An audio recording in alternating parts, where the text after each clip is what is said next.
Mr. President, I'm sorry. I have to express my disappointment and exasperation. There has to be some discipline in government. Di ba sa eskwela tayo, pinag-aral tayo, finish or not finish, pass your paper. Pag nagraduhan na ng teacher, tama na, hindi pwedeng, magpalit yung seatmate ko, mali. Correct, tama Ano yan. tayo? How can we be a good example to people? Kung sa BICAM na nagpapalit. Tama yung sinabi. Disagreeing provision, sabi ni Senator Erwin. Wait a minute. Ano yan? Tingnan nyo, may maleta. Ito pala po, ito ha. Huwag niyong ichichismis ha. Yung Bersamin at yung DBM dati. Naku, Si Pangandaman. araw yan, magsalita. Dahil pag binaling sa kanila ang sisi sa halaga ng 8 billion, kakanta daw sila. Patay. Mga senatong, Grabe. pag-aralan nyo lang kung ano yung sinabi ni Yusef Bernardo na merong ibinigay na 8 billion, na merong tumanggap, na merong diniliber. Una nating pag-usapan, itong si Loren Legarda. Uminit itong si Loren Legarda. May palitan na debate itong si Loren Legarda at itong si Senator Kiko Pangilinan. Na-appreciate natin itong ginagawa ni Loren Legarda for speaking out dyan sa mga garapalan na nangyari dyan sa BICAM na yan. Okay, mamaya ipaparinig ko sa inyo ha. Gaano po, nakakakilabot po itong mga sinasabi ni Ma'am Loren Legarda, Senator Loren Legarda. Kudos po sa inyo, susuportahan ka namin. At ito, pangalawa nating pag-uusapan, itong pari na tumanggap ng maleta ni Martin Romualdez. Kuhang-kuha sa video. Ayan, ipapakita ko yan mamaya. Okay? At ito, pangatlo nating pag-uusapan, itong si Attorney Harry Roque, nagsalita na po patungkol po dito sa mga itong na pangyayari po dito sa BICAM na ito. At pati si Attorney Harry Roque ay na-shock dito sa mga kabalastugan ng ginagawa nitong mga administrasyong Marcos. Okay? So yun po ang mga pag-uusapan natin ngayong araw na ito, itong nangyayari sa BICAM na sobrang nakakadiring garapalang harap-harapan sa taong bayan. Okay? Pero bago ang lahat guys, paki-like at saka paki-share muna itong video na ito para kakalat ito sa taong bayan. Okay? Importante yan para malaman po ng taong bayan kung ano na ang nangyayari ngayon sa ating bansa.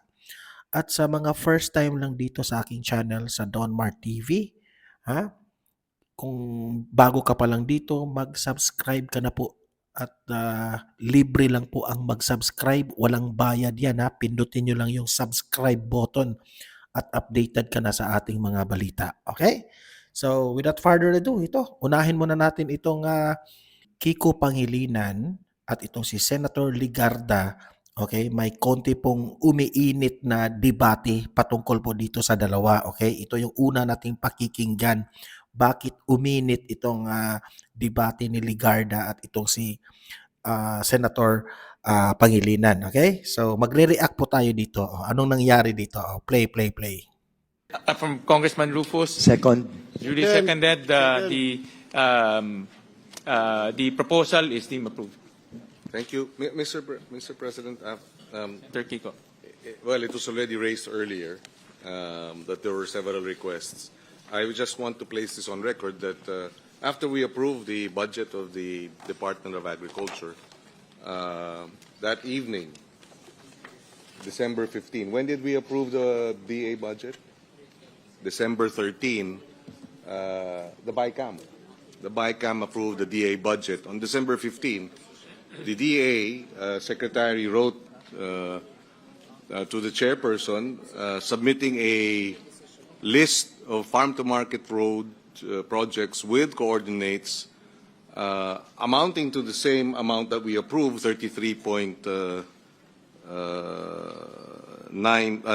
billion, except that 8.9 billion worth of projects were introduced as in the December 15 letter, which was not in the list of projects that we approved on December 13. How do we act on that? Chair. Mr. Chair, Heto na. at the end of the day, I will support my chair. But let me please put this on record. Just like I spoke last night and now about the OTR, it's the same issue with the Department of Agriculture. If the more than 8 billion pesos worth of farm-to-market roads were indeed essential in serving our farmers in the hinterlands, why was it not included in the NEP or even in the HGAB? Even if you say that there are coordinates, why did they swap? So I would like to know what were the more than 8 billion pesos worth of FMRs that are deleted now from the HGAB and the Senate version that we are reviewing in the BICAM. Sino po ang mga magsasaka na maaapektuhan sa matatanggal na FMR dahil pinalitan ng DA ang kanilang listahan ng farm-to-market road?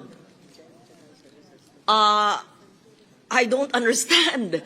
So, ano mangyayari po sa farm-to-market roads na sinumite ng DA, na inaprubahan ng HGAB, na inaprubahan po natin, tapos papalitan dahil sa isang sulat?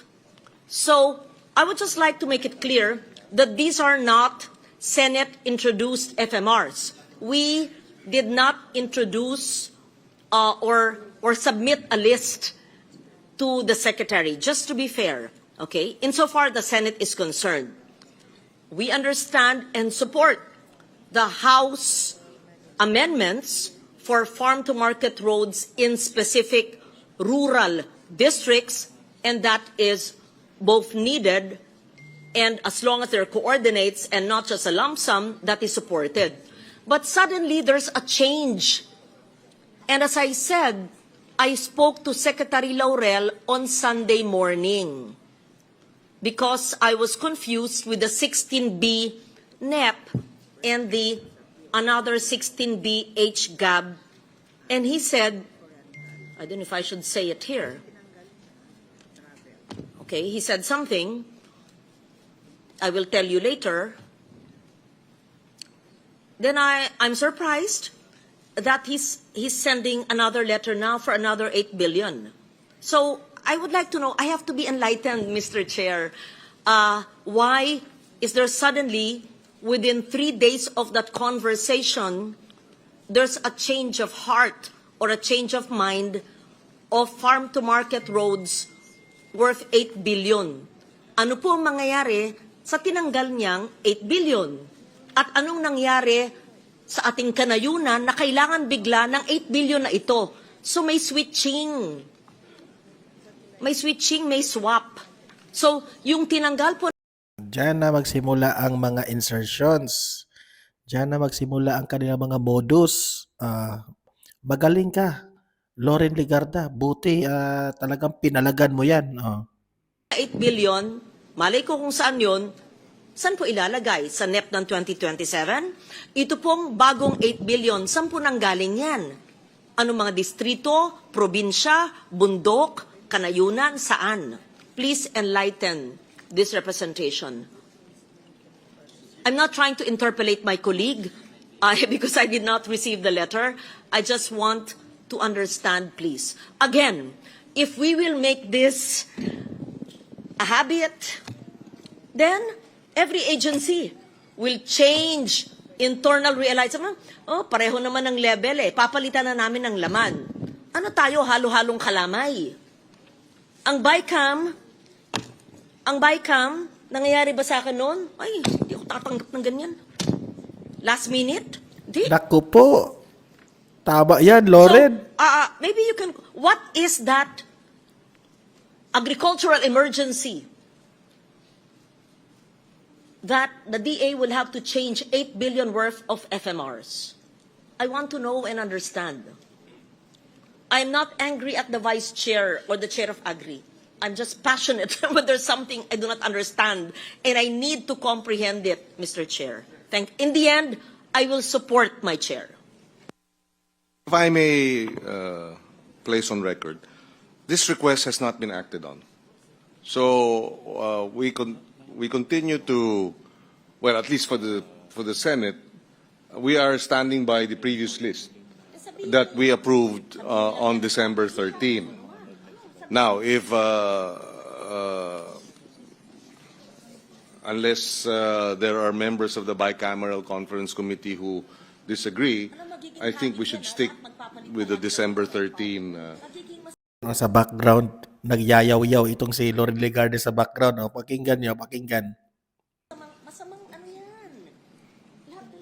Mr. Chair, And for the record, the December 13 list has coordinates. The 33 billion peso December 13 list. We approved it with the coordinates. And the 8.9 likewise has coordinates, but they're a different set of projects from that which we approved on December 13. In other words, they are removing 8.9 billion pesos worth of projects that we approved with coordinates and replacing them with 8.9 billion worth of new or different projects also with coordinates. Alam ko sasabihin po nila, pareho naman yung level. Pero again, kung pinayagan natin sa DOTR, sa DA, what will stop other agencies? Change na lang yung listahan ng classroom sa DepEd. Change na lang yung ibang mga highway at multipurpose sa DPWH. Palitan na lang lahat ng irigasyon sa NIA. Tanggalin na lang. These lapses will affect the planning of projects that are, we're so diligent in our responsibility to plan, to submit requirements. Tapos isang sulat lang, palit. I think you have, I'm sorry, Mr. Chair. Okay, hindi ako yung chair. Ano yung dahilan? May dahilan. If it's a national security issue, yes. If it's so important, yes, I want to understand. Gusto ko lang maintindihan. Yan, tama yan. Ma'am Loren, talagang tanungin mo ng tanungin para hindi makalusot yung mga So insertions there's dyan. something he knows that we don't know. May I venture a guess based on, well, Not guess, no, it's because not a the guess. BICAM is No, not let me guessing. finish, ma'am. Yeah. May I venture a guess based on the letter that he sent to us and the reason that he gave? Part of the reason that he gave was, please be informed that the earlier submission was made without the approval of the Secretary of Agriculture, as the undersigned was on official medical leave at that time. So, and this is where my guess comes in. No, this is where my intelligent guess comes in, if I may be allowed to perhaps try to understand what happened here. This is the first time we have asked for coordinates. We've never asked for coordinates before. In previous budgets, it has always been lump sum. So it is possible that because this is the first time that this is being requested, then therefore the preparation of these coordinates had to go through Naririnig nyo sa background, maririnig nyo yung boses ni Loren Legarda, nagyayaw-yaw. Gulong-gulo itong si Loren Legarda dito sa mga pinagsasabi ni Kiko Pangilinan. Ayan, Loren Legarda, ayan, anuhin mo yan. Kung hindi po, sa tingin mo, hindi po tama, talagang tanungin mo ng tanungin itong si Kiko Pangilinan. Ayan. process that somehow there were gaps. And that being the case, because of the gaps, they had to correct the submissions. That is my intelligent understanding. We've never asked for coordinates and an itemized list of projects in the past. This is the first time. Mr. Chair, may I? Ang DPWH, months ago, sabi, overpriced. Bunuan budget yan. Overpriced. Ibaba. Paulit-ulit. Sa hearing, sa technical working group, sa media. Even the president said the same thing. Our chair worked diligently with LBRMO, everyone, and DPWH, binaba. Ayon sa kanilang inputs at methodology, binaba. Inapprove natin. Sa BICAM, sabi, itaas. Kaya nga nagkaroon ng impasse for a while, pero nasolve natin sa CMPD. Thank you to the House for agreeing for a truthful, accurate budget. Salamat. Tapos, DOTR. Yan, may letter. Internal realignment. Sige na. Tapos, ang DA. Yung 8.9, hindi pala official transmission yan. Hindi pala inapprove ng secretary. We approved it. What does it make of us? It's not an official list. Now, this is the official list. So we better have rules. I think the bicameral committee has to have rules. When there are letters from the cabinet, that means letters given to the chair are not official transmission. We have to check. There should be maybe a watermark. So they're saying that these were not official transmissions because the secretary was on medical leave. Ano ibig sabihin yan? So, sino nagpadala? USEC niya? What was it? A fake list? And then the bicameral conference committee approved it? Hindi ganyan eh. Hindi, nangyayari ba yan nung 10 years ago? Hindi eh. Walang ganyan. Hindi nangyayari yan noon. Hindi ganitong kagarapal. Ang pagpapalit-palit. Ibaba ang presyo. Sumunod. Ayon sa kanila. Itaas ang presyo. I-recompute. DPWH yan. DOTR, realignment, maliit lang naman. DA, palitan. Hindi ako yun. Hindi kami yun. Walang coordinates yan. Or meron pero mali yung listahan. Yan ang sinabi ko. 3 na yan. O ilan pa? Baka maglapitan lahat ng ahensya ngayon. Pwede palang magpalit. Palitan namin lahat ng laman. Pareho naman ng level eh. Mr. President, I'm sorry. I have to express my disappointment and exasperation. There has to be some discipline in government.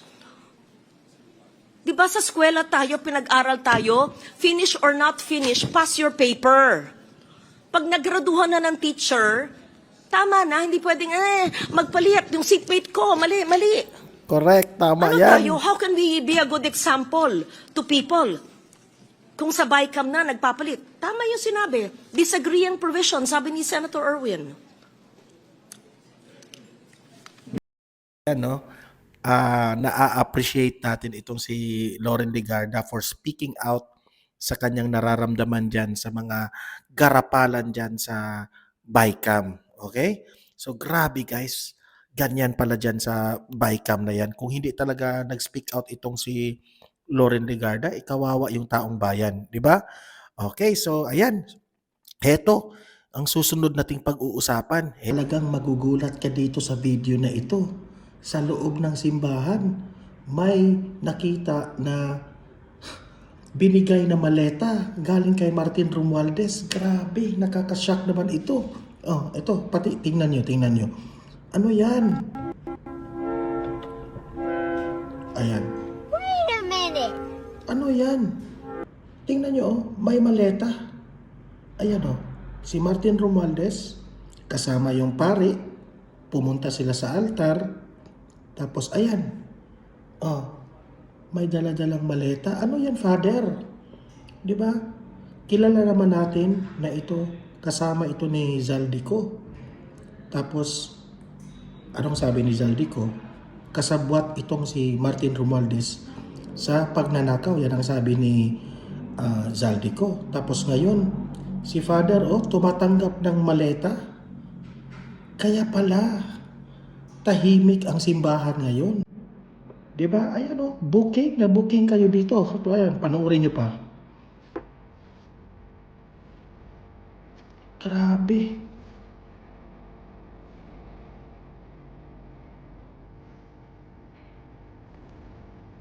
Maleta spotted sa mesa. Di ba? Punta at natin. Ilagay natin sa yung talagang kita yung maleta. Magre-react tayo dyan. Ayan. Pakita nyo yung araw na yan. Booking sila dito. Kung sino po ang nagpapalabas nitong video na ito, ayan ang nagpapatunay na pati mga simbahang Katoliko ay tahimik ngayon dito sa usaping flood control anomaly. Kaya pala itong mga simbahan na ito tahimik kay Martin Romualdez. Kaya pala tahimik sila ni Bongbong Marcos. Tahimik sila ni Sandro Marcos. Tahimik sila ni Liza Marcos. Ito pala ang dahilan. Ayan, booking na tayo. Ito naman, bilib talaga ako dito kay dating House Speaker Martin Romualdez. Bilib ako kasi ito yung strategy niya. Bigyan lang ng maleta ang mga kaparian, tatahimik na yan. Grabe guys. Pati ang mga, nagtatanong lang ako dito. Pati ba mga kaparian natin ngayon? Ay mga kurakot na rin? Nagtatanong lang ako Pati ba ang mga kaparian natin ngayon? Tatahimik na lang? Basta pakainin lang ng pera ng mga politicians? Unang-una, hindi po maganda tingnan na ang isang politician ay nandyan sa loob ng simbahan. Ayan nakabarong pa sila halatang congressman. Tapos may binigay na maleta. Ano yan? Offertory? Maleta? Offertory? Hindi talaga kahit saang anggulo ninyo tingnan. Hindi talaga bagay sa simbahan yan. Hindi na kayo nahiya sa Panginoon? Father? Hindi na kayo nahiya sa Panginoon? Grabe naman yan. Hindi na ba kayo naawa sa taong bayan sa mga ginagawa nyong ganyan? Tayong taong bayan ay nagtatanong lamang. May hawak-hawak na maleta dyan sa loob ng simbahan. Tayo po ay nag-question lamang, ano yan? Anong ibig sabihin yan? Bakit binibigay yan? Para saan yan? Diba? Tapos si Martin Romualdez pa talaga.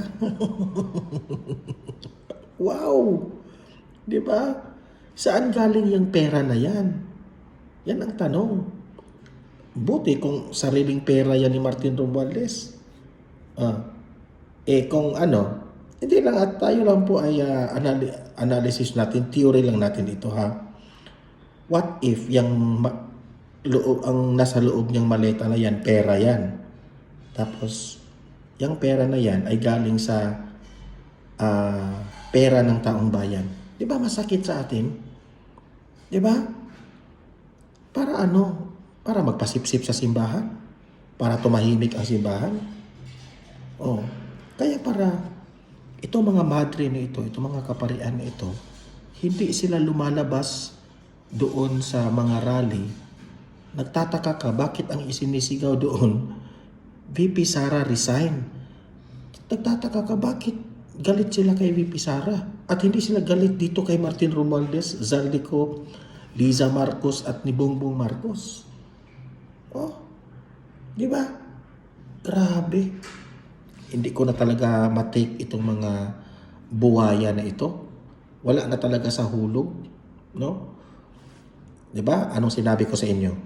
Hanggat hindi mapababa sa pwesto, hanggat hindi mapatalsik yan si Bongbong Marcos bilang presidente, talamak pa rin ang magiging korupsyon sa 2026. Yan ang tandaan ninyo. Yan ang tandaan ninyo. Mga kupal kayo.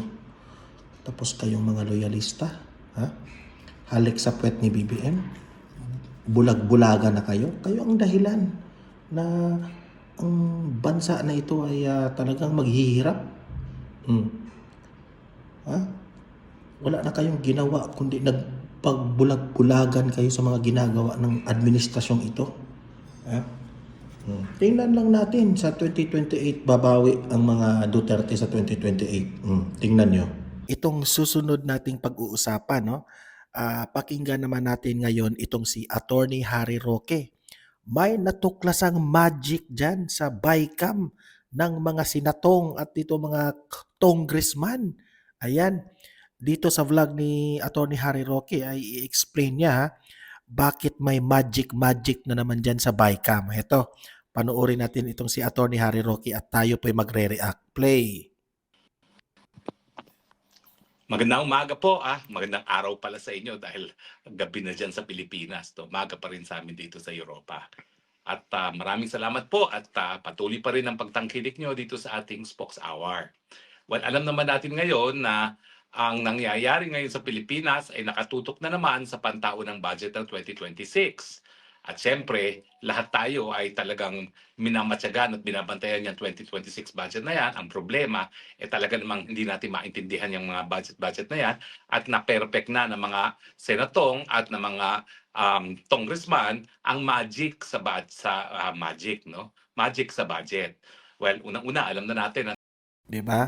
Kanina nakita natin yung paano nagalit itong si Loren Ligarda. Kasi tinatanong sila, bakit hindi napasok sa NEP yung aming proyekto? Ganyan ang style nila. Tapos ipapa-insert nila yan dyan sa BICAM. Ayan, good job dito kay Loren Ligarda. Nagalit siya. Bakit dito kayo dito nyo hahanapin yung proyekto na sa NEP, di ba? Kung talagang gusto nyo yung proyekto na yan na matuloy yan, dapat nilagay nyo yan. Di ba? Hindi yung magrereklamo kayo doon sa BICAM. Tanungin nyo ang presidente ninyo, bakit hindi nalagay sa NEP yung proyekto na yan? Di ba? Yan ang malaking tanong. Ito, patuloy. napakadaming insertions dyan. Yung chairman at saka yung house speaker at saka ang dating house speaker ng Tambaluslos, bilyones ang naging insertions. Kaya po naging insertions yan, nagsimula po yung mga budget ng tatlong kongresista na yan, na tagwa 1 billion. Ngayon po, nagiging 3 billion na. No? So meron na silang tag 2 billion na insertions. No? Ano pa lang yan, doon talaga sa kanilang budget sa distrito. Pero sigurado ako marami pang nakatago yan in terms of flood control projects at kung ano pang mga projects na pagkakakitaan. Alam niyo, ang problema sa Pilipinas, yung korupsyon, lalong-lalo na magdating sa budget, ay systemic. So sa tingin ko, ang kinakailangan talaga ay baguhin yung sistema. At ang problema talaga ay nagmumula doon sa katotohanan na ang mga congressman ay elected on a per district basis, tapos ang DPWH ay meron silang mga district engineers, no? Na ang kanilang loyalty naman ay nasa district congressman. So diyan sila nagsasabuatan dahil pagdating sa bidding, pinapanalo nila yung paboritong kongresista ni congressman na karamihan din sa kongreso ngayon ay sila na mismo ang mga contractors din, di ba? Kaya nga, yan ang problema natin no? Yung mga congressman natin, sila na rin ang contractors. Dati-rati at least binibigyan nila ng hanap buhay mga contractors. Ngayon, sila na rin, sinuwapang na nilang lahat. Pero inaasahan natin na bagamat galit na galit ang tao sa korupsyon na nagmula sa mga insertions, nariyan pa rin ang mga problema ng insertions. O itong pasabog ko. Sabi ng aking espiya, kung merong 100 billion insertion na siniwalat si Zaldico noong 2025 budget, meron pa ring 100 billion insertion ang mga bangag sa 2026 budget. Tinutulan daw yan ni Secretary Bunoan, pero wala silang nagawa dahil yan ang order. Pero itong 100 billion na ipinasok, ito po ay biglang nagmagic sa NEP. Kasi ang procedure po dyan sa NEP, dumadaan yan sa mga regional development councils, tapos nag-identify ng projects, tapos gumagawa ng listahan ng DPWH. No? Ang nangyari, nagpadala na naman ang mga bangag sa Malacanang ng 100 billion na namang mga proyekto na ipinasok uli sa NEP. So, wag po kayo magkakamali ha. Kung noong 2025, merong 100 billion ang mga bangag, dito sa 2026, meron pa rin 100 billion. Now, siyempre, dahil systemic ang problem, tuloy-tuloy pa rin yan. Asahan ninyo na ang mga congressman at mga senatong kikita sa bawat piso ng infrastructure project na mailalagay sa kanilang mga distrito. At ngayon pa lang nakikita nyo yung dynamics kung bakit ayaw nilang mababaan ang kanilang mga budget. For instance, di ba 400 billion ang pinag-uusapan ngayon sa budget ng DPWH. Nagpakitang gilas kasi itong si Vince Dizon dati na tinapyas at sinabi na overpriced ang mga presyo ng mga inputs na ginagamit ng DPWH para sa mga proyekto. So tinapyasan niya ng mga 400 billion. Ngayon, sa pilitang binabalik. So, kailan pa naging congressman o senatong ba ang sekretary ng DPWH na umuupo pa? Mantakin mo, umuupo pa doon mismo sa Bicameral Conference Committee. Nako, no po talaga yan dahil yan po talaga ay trabaho na exclusively ng Kongreso. Pero yan po, makikita nyo, ang telltale signs na talagang wala pa rin nagbago sa sistema. Pagkakakitaan pa rin ng mga politiko ang pagtao ng budget dahil sa tingin nila, dahil silang gumagawa ng budget, may karapatan silang kumita. Alam nyo, siguro isang solusyon dyan, ha?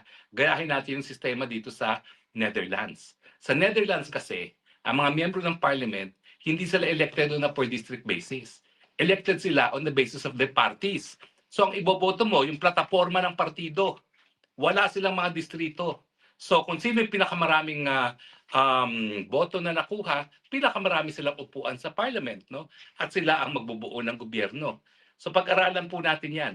Natanggalin na natin yung district congressman, gawin nating party congressman talaga nang sa ganun ang binoboto natin hindi lamang hindi personalidad kung hindi plataforma. Kung walang plataforma yung isang bansa, yung isang partido, wag iboto, no? Pero ang maganda diyan, pinutol yung relasyon ng district engineer at sa district congressman. Kasi kung wala ng district congressman, wala nang magkakaroon ng impluwensya sa mga district engineers. So ang talagang bubuo na ng pantao ng budget ay mga taong gobyerno na alam talaga ang pangangailangan ng isang distrito, isang area, siguro in close coordination na with the local government unit, no? Na dapat naman talaga dahil ang local government unit alam na alam kung anong pangangailangan ng isang syudad o ng isang munisipyo. Anyway, ano pa ba ho ang mga depekto nitong budget na ito? As usual, nandiyan pa rin ang pork barrel.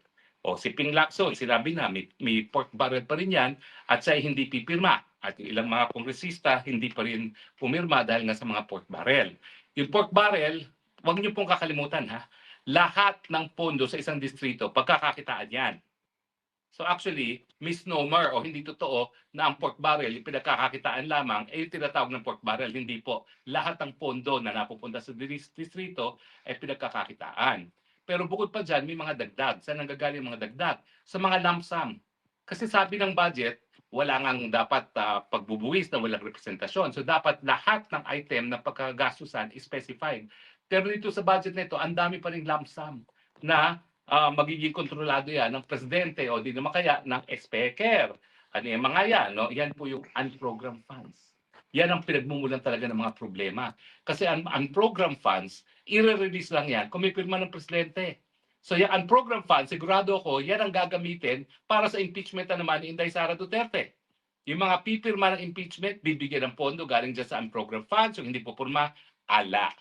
Pero meron pa po yung bago ha, meron silang tinatawag na allocables. Yan daw yung mga pondo rin na hindi pa rin sinasabi kung saan pupunta, pero pwedeng ibigay sa mga distrito. Yan po talaga ang mas malaking pork barrel ngayon. No? Bukod pa dun sa normal na nakalagay na sa National Expenditure Program, yung mga allocables, yan po ay lump sum na gagamitin na naman para bilhin ang suporta ng mga... Di ba anong sinabi ko sa inyo? Hanggat hindi mapapalitan itong presidente nating si BBM, lahat ng yan na sinasabi ni Atty. Harry Roque ay patuloy yung kalokohan ng administrasyong ito. Yan ang sabi ko sa inyo, di ba? Congressman laban kay Sara Duterte, no? Now, ayan nga po, no? So nasabi ko na kanina yung problema ng DPWH na nagpakitang gilas tapos binawi at ngayon lumuluhod at sinasabi ibalik niyo yung sinabi kong dapat tapyasin. Ano na nangyari doon sa pangako ni Vince Dizon na magkakaroon tayo ng substantial savings dahil binago. Isa rin yan si Vince Dizon. Lumitaw na ang tunay na kulay nitong si Vince Dizon. Di ba? Akala mo nung una inspection siya ng inspection dito sa mga flood control projects, yung mga ghost projects. Iyon pala, isa rin siyang pasaway, 'di ba? Halik sa puwet rin ni BBM. Ay nako. Nila yung overpriced na mga inputs ng DPWH. Wala na po, naglaon na parang bula. So anyway, ang problema po talaga ay wala pa rin transparency sa budget process natin. Dapat talaga sundin ang nakasaad sa ating saligang batas na hindi po pwedeng lumabas ang ni pisong pera galing sa kabanbayan na hindi alam kung saan pupunta. So dapat wala na talagang lump sum. At yung mga unprogrammed funds na yan, paano ka magkakaroon ng unprogrammed funds? Sabi nga ng batas, dapat kinakailangan no public spending of public funds na walang basbas ng mga representante ng taong bayan. Yung unprogrammed funds, hindi mo alam kung matutuloy o hindi. Depende daw yan kung may pondo. Pero ang katotohanan yan ay lahat naman ng budget ay ginagawa na deficit spending. Kasi talagang hindi sapat ang pera ng gobyerno. At in the end, umuutang ang gobyerno. At ngayon nga po, delikado na parang trilyones na talaga utang natin. At delikado na dahil unang-una, yung pangungutang natin ay linalabanan o kinukumpetensya yung pangungutang ng pribadong sektor na nagiging dahilan kung bakit meron tayong mga hanap buhay. No? Kapag wala nang mautang ang pribadong sektor dahil gobyerno nang umutang, naku, laking hina po ng ekonomiya. Bagamat, alam naman natin na sad-sad na ngayon ang ekonomiya. So, sa madaling salita, kahit nagalit po tayo dahil sa flood control, kahit 2 beses, 3 beses na tayo nagkaroon mga dambuhalang rallies, tuloy pa rin po ang bonanza ng mga congressman at senator. Anong pakialam nila sa galit ninyo? Basta ang presidente mismo ay nagkakaroon ng insertions at mayroon na naman siyang 100 billion na insertion. Basta presidente mismo ay merong confidential fund na kung hindi ako nagkakamali, napakalaki, pinakamalaki sa kasaysayan ng Office of the President kayo ng confidential fund, parang 12 billion kung hindi ako nagkakamali, but let me check on that. Pero ang sigurado ko, ito na ang record ng pinakamalaking. Ito yung nakapagtataka. Itong mga dilawan na ito, itong mga komunista, itong mga pinklawan, mga kakamping, galit na galit sila sa confidential funds ni VP Sara na 125 million. Pero hindi sila galit dyan sa billion-billion na confidential funds ni BBM. Di ba? Halata na. Pati yung katolikong simbahan na yan, ha? Kaya pala kayo, tahimik kayo kay BBM kasi binibigyan kayo ng maleta, ha? Booking na kayo. Confidential fund ng presidente. Hindi talaga magmamoderate ng greed ang mga congressman at senatong dahil ang kanilang iniisip, kung yung presidente na pinaka makapangyarihan at tinitingala ng lahat, kurakot, bakit kami hindi mangungurakot? Di ba po? Sabi nga natin, dapat nagkakaroon ng leadership by way of example. Ito, baliktad. Dahil korap ang presidente, lahat nagiging korap. Di ba po? Kaya nga po sinasabi ko, bukod dun sa pagpapalit ng sistema, kinakailangan sisantihin na rin ang ulo. Hindi na po talaga dapat manatili pa ang Marcos bilang presidente. Sinabi na ng kapatid, wala sa tamang pag-iisip, adik, bangag. Sinabi na ni Zaldi. Pero anong sabi ng mga loyalista? Deadma pa rin sila. Wala silang pakialam sa mga sinasabi ni Senator Aimee. Basta halik lang sila ng halik sa puwet ni BBM. Wala silang pakialam. Kahit ang ate na ang nagsabi. Obvious naman Yung mga sinasabi ni Senator Aimee, totoo yun. Kapatid yan. Ilang taon na silang nagsasama sa kapatid niya. Siya yung unang makaalam sa mga ginagawa nitong bangag na ito. Di ba? Sobrang nakakainis itong mga loyalista na ito na di mo alam kung sobrang bulag itong mga taong to Corrupt. Ano pa bang gusto ninyo? Ano pang inaantay ninyo? Tuluyan ng magutom ang halos lahat ng Pilipino bago nyo sisantihin yung presidenteng bangag na korap? Sus Mariosep naman, maawa naman kayo sa inyong mga sarili. Naintindihan ko na isang beses, isang taon, tuwing Pasko, nais natin maging maligaya. So siguro hindi natin siya sisisantihin ngayon dahil pag-iigihin natin, iuutang natin ang ating Merry Christmas, iuutang natin yung Noche Buena dahil alam natin na walang mangyayari doon sa 500 pesos na sinasabi ng TTI na sapat na. Pero pwede ba ho, pagkatapos ng Pasko, bigyan naman natin ng Happy New Year ang ating bayan. Palitan na po ang ulo.